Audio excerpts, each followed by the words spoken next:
Yes, friends, there is finally a big update on the next round of stimulus checks. Congress has decided to move forward with a new plan. $350 monthly stimulus payments may be automatically deposited for low-income households. If you receive monthly benefit checks, you may also qualify for this relief. So my friends, please make sure you watch until the end of this video to learn about all of these new changes. To say thank you for watching every day when I post a video, I'm giving away 4 $75 Walmart gift cards every week. Please enter the giveaways by clicking and liking several of my videos and commenting below the keyword of each video that you watch. The more videos that you comment on, the greater your chances of winning these giveaways. Also, my friends, in the month of October, November, and December, I will be giving away surprise $200 gift cards to those of you that have been in this community for several months. I know right now may be a difficult time for many individuals, and I'm committed to supporting all of you as much as possible. Such a rush to get this thing passed so that they can get it signed into law. I was reading it and I thought, we have been through this exercise before. We have before us a bill that is too expensive to afford. It's been thrown together behind closed doors in secret, perfectly branded to prey on the struggles, the fears of the American people, because after all, fearful people are easier to control. And what do we know? The Democratic Party, they are all about control and they're all about power. Now, I remembered that this isn't the first time in the Schumer Senate that the Democrat colleagues have tried to turn a crisis into an opportunity. A little over a year ago, they pulled the exact same bait and switch with a $1.9 trillion American Rescue Plan. Senator Graham talked about this before. It was to bring, so much prosperity. It was to solve all of your problems. Help was on the way. But it was a big government blowout in the form of $350 billion in a slush fund for blue cities, a state tax cut ban, a $60 billion tax hike, subsidized government health care, and millions of parents are having a hard time making ends meet after the end of the monthly child tax credit payments. According to a new survey, the survey found that nearly 80% of eligible families received child tax credit payments, and those extra funds went primarily to paying for necessities. This new data serves as a stark reminder that the child tax credit helped keep millions of American families afloat, and that its end harmed families deeply. Child tax credit payments were received monthly by eligible families from July to December 2021.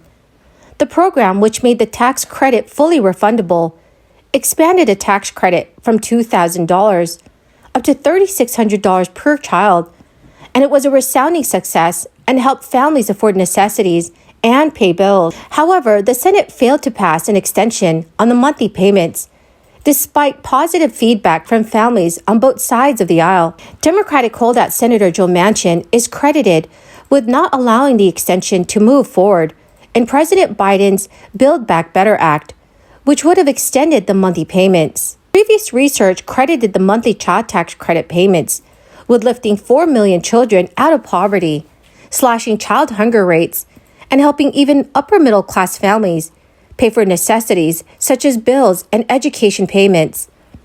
But since the payments ended in December 2021, a recent survey found that 60% of parents report struggling to pay for necessities.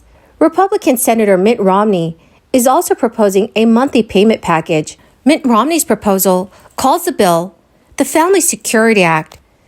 The bill seeks to raise the maximum value of the child tax credit to $350 per month or $4,200 per year for children under age 6 and $250 per month or $3,000 per year for children aged 6 to 17. Under this proposal, parents would have the option to choose to receive the credit monthly or annually. But there is one big problem with Mitt Romney's plan, and that it includes an income requirement to claim the boosted child tax credit. To get the full child tax credit, a family must have earned income of $10,000 in the prior year. That $10,000 of earnings would then be adjusted annually to account for inflation. So friends, what are your thoughts on this? Please let me know your thoughts in the comment section below. Friends, the key word for this video is Green River. If you would like to enter tomorrow's Walmart gift card giveaway, please make sure you click and like several of my videos. And then comment below this keyword, which is Green River. And please comment this keyword, which is Green River, and additional keywords of any video of mine that you watch. And do make sure, friends, that you're also subscribed to my channel. Remember, friends, that the more videos that you watch, the greater your chances of winning these giveaways. The number of Americans filing for jobless benefits dropped last week. It is a sign that few companies are cutting jobs despite high inflation and a weak U.S. economy. Applications for unemployment benefits for the week ending September 24th fell by 16,000 to 193,000. The Labor Department reported that it is the lowest level of unemployment claims since April 2022. Jobless aid applications generally reflect layoffs. The current figures are very low historically and suggest that Americans are benefiting from an unusually high level of job security. A year ago this week, 376,000 people applied for unemployment benefits. Yet employers who have struggled to rehire after laying off 22 million workers at the height of the crisis are still looking to fill millions of job openings.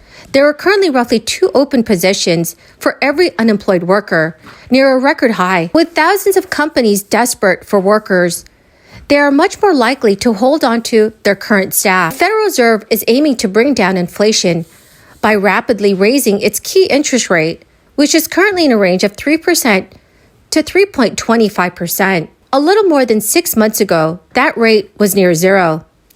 The sharp rate hikes have pushed up mortgage rates and other borrowing costs. The Fed hopes that higher interest rates will slow borrowing and spending, and then drive inflation towards its 2% target.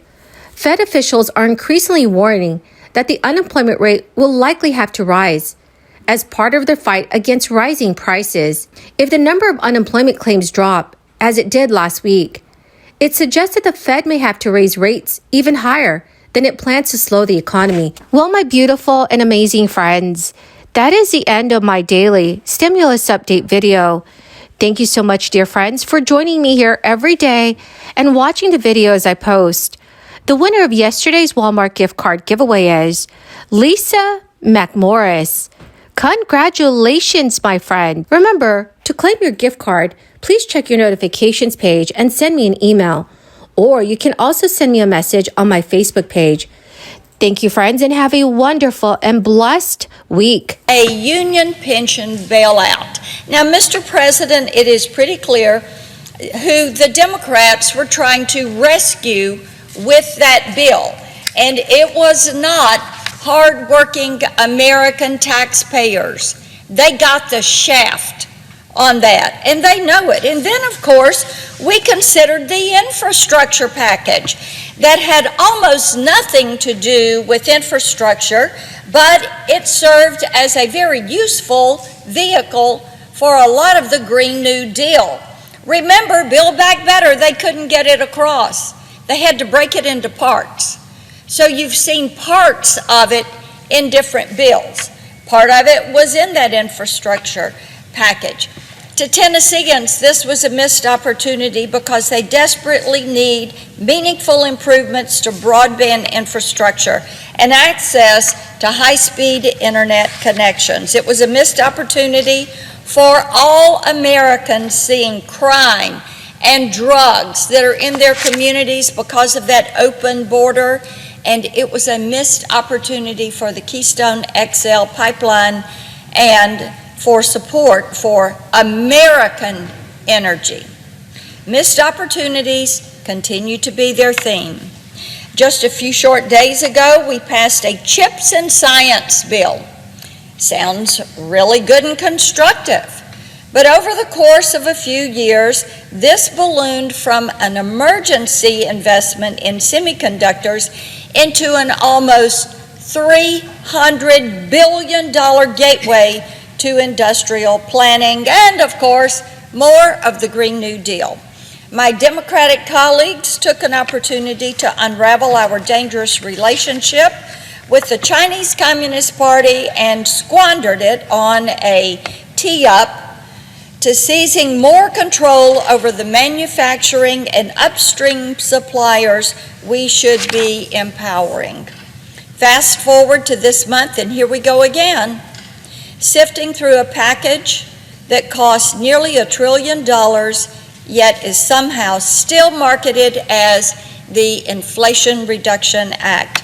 And I will say to my Democratic colleagues and Senator Schumer and Senator Manchin, the American people are laughing at the name of this bill. They are laughing at this. They know better than this. They can see right through what you have done. They know what's going on, and they know that your priorities do not line up with their priorities and their concerns. In reality, this bill provides no pathway to reduce our current inflation.